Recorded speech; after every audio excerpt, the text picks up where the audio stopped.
بسم اللہ الرحمن الرحیم۔ آخری عشرے کی مبارک راتیں دیکھیں امام الانبیاء صلی اللہ علیہ وسلم عام راتوں کی نماز کیسی ہے؟ عام راتوں کی نماز ہماری عائشہ صدیقہ رضی اللہ عنہ کے پاس صحابہ تشریف لائے کہتے ہیں اماں جی جناب نبی اکرم صلی اللہ علیہ وسلم کی رات کی نماز کیا تھی؟ تو آپ نے فرمایا لا تسأل عن حسنہن و طولہن، اور کیا بتاؤں تجھے کہ نبی علیہ السلام کی رات کی نماز کتنی خوبصورت اور لمبی تھی۔ تو فرمانے لگی اللہ کے رسول علیہ السلام نماز پڑھنے کے لیے کھڑے ہوئے، فاتحہ پڑھی، بعد میں سورۃ البقرہ کو شروع کر دیا، 2.5 سپارے سورۃ البقرہ کا وہ مکمل ہوئے۔ آپ نے سورہ آل عمران کو شروع کیا، سورہ آل عمران مکمل کرنے کے بعد سورۃ النساء، وہ مکمل کرنے کے بعد سورۃ المائدہ۔ درس کے ایک رکعت میں امام الانبیاء صلی اللہ علیہ وسلم نے 6.5 پارے قرآن کے تلاوت فرمائے تھے۔ یہ نبی علیہ السلام کا رمضان کے علاوہ کی راتوں کا معمول ہے، اور جب رمضان آتا اور خصوصاً یہ عشرہ آتا، اور بھائیوں ہمیں تو اپنے نبی علیہ السلام کی محبت کی بھی قدر نہیں۔ امام مالک رحمۃ اللہ علیہ اپنی کتاب موطا امام مالک میں لکھتے ہیں، فرماتے ہیں کہ مجھے صحابہ کرام سے یہ بات پہنچی کہ نبی صلی اللہ علیہ وسلم بڑے فکر مند ہوتے تھے، بڑے زیادہ۔ جب یہ بات آپ سوچتے کہ باری تعالیٰ پہلی امتوں کی زندگیاں تو بڑی لمبی تھی، 950 سال، 1000 سال، 1500 سال، اللہ پہلوں کی تو بڑی بڑی لمبی زندگیاں تھی۔ تو جتنی زندگی لمبی تھی ان کے پاس عمل کرنے کے لیے وقت بھی اللہ اتنا ہی زیادہ تھا۔ اور میری امت یا اللہ کی اوسط عمر 60 سال ہے، حدیث میں آتا ہے میری امت کی اوسط عمر 60 سال۔ تو اس امت کی عمر یا اللہ بڑی تھوڑی ہے، تو میری امت یا اللہ قیامت کے دن جنت میں جانے وقت پہلی امتوں سے پیچھے نہ رہ جائے۔ یہ نبی علیہ السلام کو امام مالک فرماتے ہیں بڑی فکر، بڑی تڑپ تھی۔ اس فکر نے حضور علیہ السلام کو پریشان کیا ہوا تھا، حتیٰ کہ کائنات کے رب نے اپنے نبی کی فکر دیکھ کے یہ اللہ نے ایسی رحمت اس امت پہ فرمائی، آج سے پہلے کسی امت کو یہ رحمت نصیب نہیں ہوئی کہ اے میرے محبوب صلی اللہ علیہ وسلم ایک رات میں آپ کی امت کو ایسی دے رہا ہوں، خیر من 1000 شہر، جو 1000 مہینہ بندہ مسلسل اللہ کی عبادت کرتا رہے تو 1000 مہینے کے بعد جتنا اجر بندے کو ملتا ہے میں پروردگار ایک رات کے عوض بندے کو اتنا اجر عطا فرما دوں۔ یہ کیوں نصیب ہوئی؟ نبی علیہ السلام کی کرم کی وجہ سے، ان کی فکر کی وجہ سے، اللہ کی بارگاہ میں گڑ گڑانے، جستجو اور آرزو کرنے کی وجہ سے اللہ نے یہ عظیم نعمت دے دی۔ اور پھر نبی علیہ السلام نے فرمایا التمسوها فی العشر الاواخر من رمضان، اور رمضان کا آخری دھاکہ شروع ہو جائے، آخری عشرہ آ جائے، اور میری امت کے لوگوں اس رات کو تلاش کرنے کی کوشش کیا کرو۔ اب یہ آخری راتیں اللہ کے رسول علیہ السلام فرماتے ہیں اس آخری عشرے میں اس رات کو تلاش کرنے کی کوشش کرو۔ اور ہمارا جو آخری عشرے کے دن آتے ہیں بازاروں اور عیدی کی شاپنگ کی طرف رجحان زیادہ ہوتا ہے۔ اور اماں عائشہ صدیقہ فرماتی ہیں اذا جاء العشر الاخر من رمضان، جب آخری عشر آتا نا رمضان کا، آپ تو پہلے ہی اللہ کی بڑی عبادت کرنے والے تھے، اس عشرے میں آپ جدہ وجتہدا، پہلے سے ڈھیر زیادہ محنت اللہ کی عبادت پہ کرتے، ایقظ اہلہ احیا لیلہ شد میزرہ، اپنی کمر کس لیتے، خود بھی ساری رات جاگتے، اپنے اہل و عیال کو بھی جگاتے کہ اٹھو، یہ راتیں سو کے نہیں بلکہ اللہ کو منا کے گزارنے کی راتیں۔ یہ حالت ہے امام الانبیاء کی صدر۔ اماں عائشہ صدیقہ کو تلقین فرمائی، عائشہ ان گھڑیوں میں پڑھنا ہے اللہم انکا عفو تحب العفو فاعف عنا، اللہ کو معاف کرنے کو بڑا پسند کرتا ہے، اے پروردگارہ ہمیں ہماری خطائیں معاف فرما دے۔ وہاں اتنی محنتیں، وہاں اتنی نصیحتیں، اور میرے بھائیوں آج ہماری صورتحال کیا ہے؟ گھروں کے گھر جو ہے پوری رات لوگ جاگیں گے، لیکن ایمانداری سے سارا ٹائم موبائل پہ یا ٹیلی ویژن، نہ گڑگڑانے کی توفیق، نہ اللہ کو منانے کی فرصت، نہ سحری کے مبارک لمحات سے فائدہ اٹھانے کی توفیق میسر ہے۔ تو میرے بھائیو المیہ ہے، اس طرح امام احمد بن حنبل رحمت اللہ علیہ فرمایا کرتے تھے، آپ فرماتے ہیں استغفر اللہ من استغفر اللہ۔ یہ جملہ بڑا سننے والے امام احمد بن حنبل کا، استغفر اللہ کا معنی کیا ہوتا ہے کہ میں اللہ سے گناہوں کی معافی چاہتا ہوں۔ امام احمد بن حنبل فرماتے ہیں ایسا استغفار جو زبان سے ادا ہو لیکن دل میں اس کا اثر کوئی نہ ہو، میں ایسے استغفار سے بھی اللہ سے پناہ چاہتا ہوں، میں ایسے استغفار سے بھی اللہ کی پناہ چاہتا ہوں۔ اور امام الانبیاء صلی اللہ علیہ وسلم آپ کی زندگی دیکھیں کس اخلاص پر، یعنی جو دعا نکلتی ہے وہ عمل کے اوپر اثر ہوتی ہے۔ تو امام احمد بن حنبل فرماتے ہیں ایسے استغفار سے بھی اللہ تیری پناہ، اس استغفار کا فائدہ کوئی نہیں۔ تو بھائیو ایسے رمضان سے بھی اللہ کی پناہ مانگنی چاہیے۔ اس رمضان کا ہمارے اعمال پہ اثر نہیں، جس کا ہماری زندگی کے کردار پہ اثر نہیں، جس نے ہماری آنکھوں میں رونا نہیں اور دل میں نرمی پیدا نہیں کی، ایسے رمضان کا فائدہ کیا؟ اللہم انی اعوذ بک من قلب لا یخشع، اللہ ہم پناہ چاہتے ہیں ایسے دل سے جس دل میں تیرا ڈر کوئی نہیں، ومن دعاء لا یستجاب لها، وہ دعائیں جو تیری بارگاہ میں قبول نہیں ہوتی۔ تو میرے محترم بھائیو، گزارش کرنے کا مقصد سراسر یہ ہے، خدا را تھوڑا سا غور کیجیے، کس گھڑی کو مالک کائنات مہربان ہو جائے انسان کو پتہ نہیں ہوتا ہے۔ نبی علیہ السلام نے فرمایا جمعے کے دن میں ایک گھڑی ایسی ہے، ایک گھڑی ایسی ہے پورے جمعے کے دن میں، جس گھڑی کو جو بندہ پا لیتا ہے اللہ سے جو مانگ لے اللہ وہ عطا فرما دیتے ہیں۔ اب محدثین کیا کرتے تھے؟ ہماری تو حالت یہ ہے کہ جمعے کی نماز میں بھی تب شامل ہوتے ہیں جب امام اللہ پر کہہ کے نماز شروع کر کے پہنچتا ہے۔ محدثین جو کرتے تھے فجر کی نماز کے بعد مسجد سے نکلتے ہی نہیں تھے اور مغرب کی نماز تک نیت کرتے تھے اللہ پورا دن مسجد میں بیٹھ کے کوئی گھڑی تو ہے نا جو ہونی ہے، ہم نے اس گھڑی کی رحمت سے حاصل ضرور کرنی۔ ان کی حالت یہ تھی، اور جو جمعے کی گھڑیوں کی اتنی قدر کرتے تھے وہ لیلۃ القدر کی اتنی قدر کرتے تھے۔ ہمارا دنیا یہ ہے نہ جمعے کی قدر نہ رمضان کی راتوں کی قدر ہے۔ میرے محترم بھائیوں، اس گھڑیوں کو، ان گھڑیوں کو اتنا مبارک جانیے، یقین مانیے انسان رہتا رہتا نہ بعض اوقات رہ جاتا ہے۔ یہ دیکھ لیں جو ہمارے بھائی مین روڈ سے تعلق رکھنے والے بھائی حفیظ صاحب بجلی والے، اتنا اچھا ہمارا نمازی بھائی، اتنا با اخلاق بندہ، اور اس کے پاس بھائیو ضمانت ہے کہ ہم نے رمضان کا مہینہ پورا دیکھنا ہے، تو کس امید پہ ہم یہ غفلت کے دن گزارتے جا رہے ہیں؟ کس امید پہ؟ اور بھائیو جو گھڑیاں ہاتھ میں میسر ہیں ان سے فائدہ اٹھاؤ۔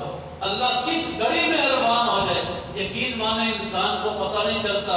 وہ ذوالکفل کا واقعہ کئی بار آپ نے علماء سے سنا ہے، جو اپنے علاقے کا بدنام زمانہ ڈاکو تھا، اور ایک عورت اس کے پاس آتی ہے جو اس کے پاس غربت کی وجہ سے، بچے یتیم، حامد ہے کوئی نہیں، کھانے کے لیے پاس ہے کچھ نہیں، غربت کی ماری اس کے پاس چلی گئی، اور ذوالکفل تیرے پاس بڑا مال و دولت ہے، میرے بچے یتیم ہیں، میرے پاس کھلانے کو کچھ نہیں، اس لیے اللہ کے دیے مال میں سے وہ کچھ مجھے بھی دے دے۔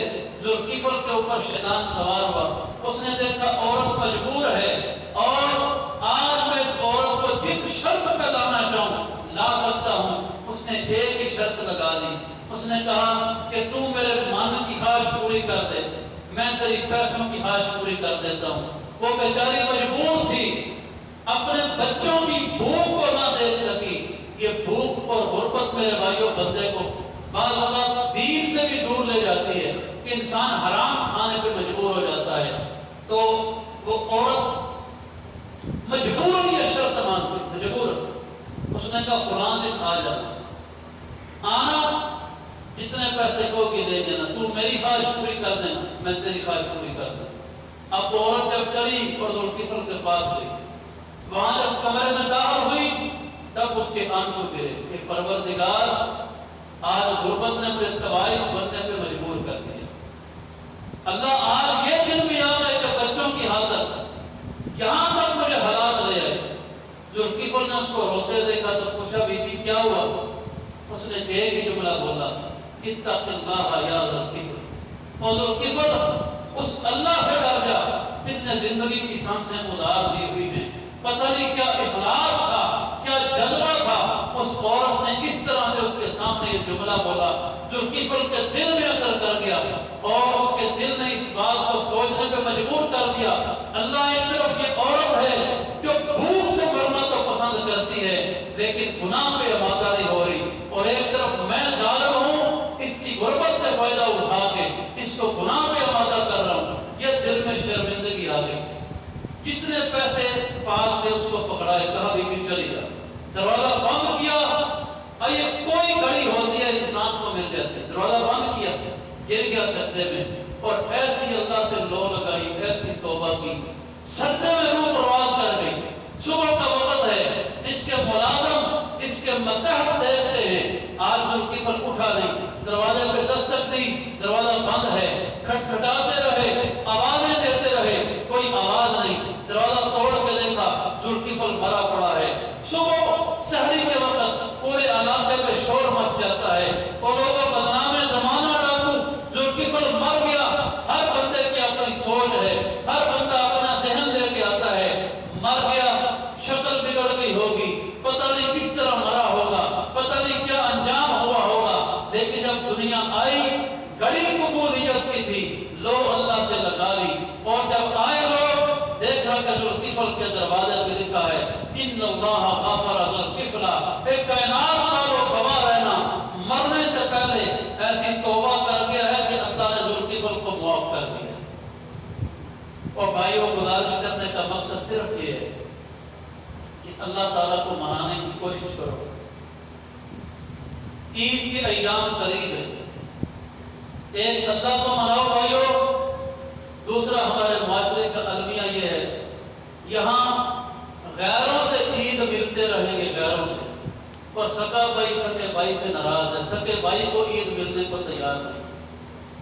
یہاں غیروں میں عید کی خوشیاں بانٹتے رہیں گے اور بھائی سکا سکی بہن کے گھر جا کے اس کو عید دینے کو تیار نہیں۔ اور بھائیوں یہ زندگی کے چند دن ہیں، اس طرح سے گزارو، نہ اللہ کے ہاں بندہ شرمندہ ہو، نہ بندہ دنیا کے ہاں کسی کا دیندار ہو۔ امام الانبیاء صلی اللہ علیہ وسلم کی حیات مبارکہ میں وفات سے 5 دن پہلے نبی صلی اللہ علیہ وسلم نے منبر پہ تشریف لائے، صحابہ فرماتے ہیں وقد اصب راسہ، آپ نے اپنے سر کو یوں پٹی سے باندھا ہوا تھا، بخار بڑا تیز تھا، اور آپ منبر پہ آئے، وہاں پہ آپ یہ لفظ کہے او اللہ کے بندو اگر میری زبان یا ہاتھ سے کسی کو تکلیف پہنچی ہو مجھ محمد سے یا بدلہ دے دے یا مجھے معاف فرما دے۔ تو یارو اتنی عظیم ہستی، اگر ان کو معافی کا لفظ بولنے میں حرج کوئی نہیں۔ آج ہم یہی سمجھتے ہیں ہم نے معافی مانگ لی تو نہ جانے ہماری عزت میں کمی آ جائے۔ ما تواضع احد للہ الا رفعہ اللہ، اللہ کے رسول علیہ السلام نے فرمایا کہ اللہ کے لیے معافی کا لفظ اپنی زبان سے نکال دیتا ہے، اللہ اس کی عزت میں کمی کبھی نہیں آنے دیتا۔ یہاں بھائی بھائی سے ناراض ہے، اولاد ماں باپ سے ناراض ہے، بیٹا باپ سے بولنے کو تیار نہیں۔ یہاں بھائیوں نے بہنوں کی وراثتوں کے حصے مارے ہوئے اور بہنوں کے اپنے دروازے بند کیے ہوئے۔ یارو اس عالم میں ہماری نمازیں ہمارے روزے ہمیں کیا سبق دیتے ہیں؟ ابھی پچھلے دنوں یہ 4-5 دن پہلے کا واقعہ آپ کو سناتا ہوں۔ ایک نمازی بھائی تھے، وہ بیمار ہوئے، دل کی تکلیف ہوئی، بڑا شدید دل کا اٹیک ہوا تو وہ بے ہوشی میں چلے گئے۔ ڈاکٹر صبح سے شام تک کوشش کرتے رہے کہ اس اللہ کے بندے کو ہوش آ جائے، اس کے دل کی نالیاں کھل جائیں، دل پمپ کرنے لگ جائے، لیکن یہ جتنے ہمارے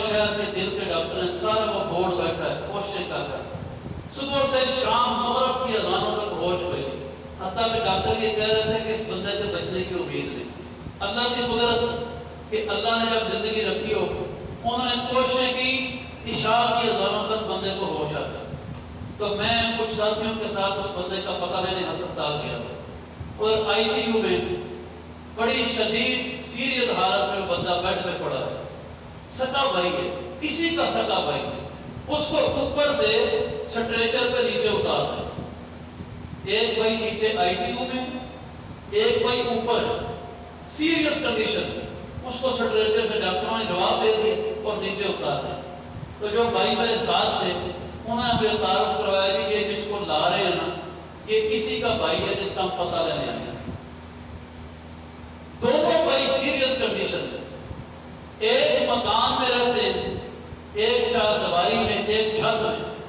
ایک بھائی اوپر رہتا ہے ایک نیچے رہتا ہے، لیکن عرصہ دراز سے آپس میں بول چال کوئی نہیں. تو جب اندر گئے میں نے آئی سی یو میں ان کے پاس حالت دیکھی ساری تو دل میں ایک بات آئی کہ ان کو میں نے کہنا ہے کہ آپ نمازی بھی ہیں، حاجی بھی ہیں، پرہیزگار بھی ہیں، زندگی کا کوئی بھروسہ نہیں. اس وقت آپ کا بھائی بھی بڑی سیریس کنڈیشن میں، آپ کو بھی اللہ زندگی دے، لیکن ان گھڑیوں میں بھی اگر دل نرم نہ ہو تو کب دل نرم ہونا ہے؟ تو خدا را آپ دونوں بھائی ایک دوسرے کو معاف کر دیں. یہ میرے دل میں بات تھی کہ میں ان سے کروں، لیکن آئی سی یو تھا، ڈاکٹروں نے زیادہ بات کرنے سے منع کیا ہوا تھا. کچھ ان کی حالت اس وقت بڑی سیریس تھی تو میں 2 منٹ پاس رہ کے ان کو تھوڑا سا دم کر کے آئی سی یو سے باہر آ گیا. اب میرے دل میں تھا کہ ان کو چھٹی ہوتی ہے نا، یہ گھر آتے ہیں میں دونوں بھائیوں کی صلح کرواتا ہوں. صبح میں مل کے آ رہا ہوں، ارادہ دل میں ہے کہ یا اللہ مہلت دے دے دونوں کی صلح کرواتا ہوں. صبح یہ ارادہ میرے دل میں ہے، رات کو عشاء کے وقت دوسرے بھائی کا انتقال ہو جاتا ہے. یہ 4-5 دن پہلے کی بات آپ کو بھائیوں سنا رہا ہوں. اب وہ زندگی بھر کی ناراضگیاں، رنجشیں، وہ سارے بوجھ انسان اپنے کندھوں پہ اٹھا کے لے گیا. کیا پلے رہا میرے بھائی؟ امام الانبیاء صلی اللہ علیہ وسلم نے فرمایا یعرض الاعمال الی اللہ عز وجل یوم الاثنین و یوم الخمیس. یہ ہمیں اپنی نمازوں پہ بڑا مان ہوتا ہے نا، بعض اوقات ہم نمازوں کو پڑھتے جاتے ہیں لیکن بھائی سے، بیٹا باپ سے، بیٹا ماں سے، بھائی بہن سے بولنے کو تیار نہیں تو نمازوں میں نمازیں پڑھتے جا رہے ہیں. فرمایا کہ اللہ کی بارگاہ میں سوموار اور جمعرات کو بندوں کے اعمال نامے پیش ہوتے ہیں. بندوں کے اعمال نامے اللہ چیک کرتا ہے. 2 ایسے بندے جو آپس میں ناراض ہیں، جب ان کا اعمال نامہ پیش ہوتا ہے نا تو کائنات کا رب کہتے ہیں آرزو ہذین حتی یسکالھا. اس نے اس ہفتے میں عمرہ کیا ہے، حج کیا ہے، قربانی دی ہے، نماز پڑھی ہے، جو کچھ بھی کیا ہے، بڑے سے بڑا عمل کیوں نہیں کیا؟ اللہ فرماتے ہیں کہ جو 2 آپس میں ناراض ہیں ان کے اعمال نامے کو سائڈ پہ کر دو جب تک یہ آپس میں صلح نہیں کر لیتے. میں رب ان کے عملوں کو دیکھنا پسند نہیں کرتا. تو بھائیوں کیا رہ جاتا ہے پیچھے؟ تو خدا را میرے بھائیوں 5 منٹ اپنی ذات کو دے دیں. ہم سے کوئی ناراض تو نہیں، اللہ کے حقوق میں کوتاہی تو نہیں. اس رمضان کے مہینے میں جو محنت کرنی چاہیے تھی کی کہ نہیں؟ جو باقی گھڑیاں ہیں ان کو ہم نے کیسے گزارنا ہے؟